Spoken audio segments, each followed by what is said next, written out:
मेरी एक पुरानी डायरी में वर्ष 2009 में लिखी एक कविता, जीवन सागर से तरता वही जिसको प्रिय मझधार है,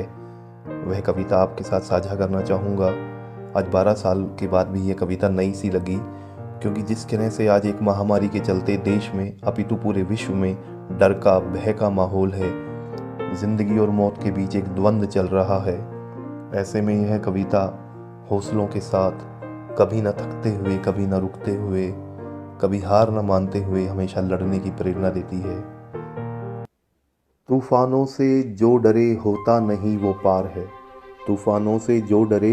होता नहीं वो पार है, जीवन सागर से तरता वही जिसको प्रिय मझधार है, जीवन सागर से तरता वही जिसको प्रिय मझधार है। पहुँचना है अगर इस छोर से उस छोर तक, पहुँचना है अगर इस छोर से उस छोर तक, कश्तियाँ चलाते रहो लहरों पर तुम अथक,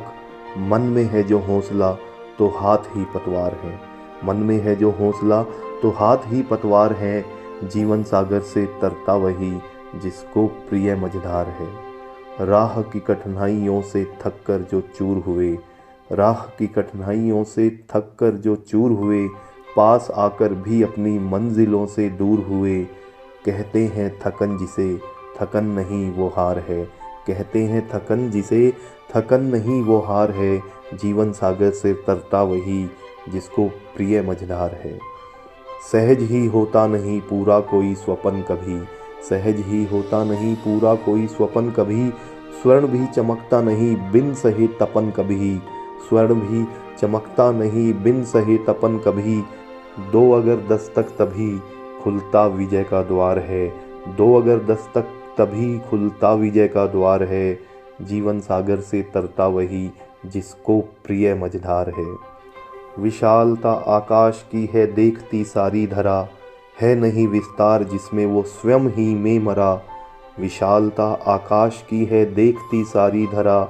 है नहीं विस्तार जिसमें वो स्वयं ही में मरा, खुद ही में सीमित रहे जो भूमि पर एक भार है, खुद ही में सीमित रहे जो भूमि पर एक भार है, जीवन सागर से तरता वही जिसको प्रिय मझधार है, जिसको प्रिय मझधार है।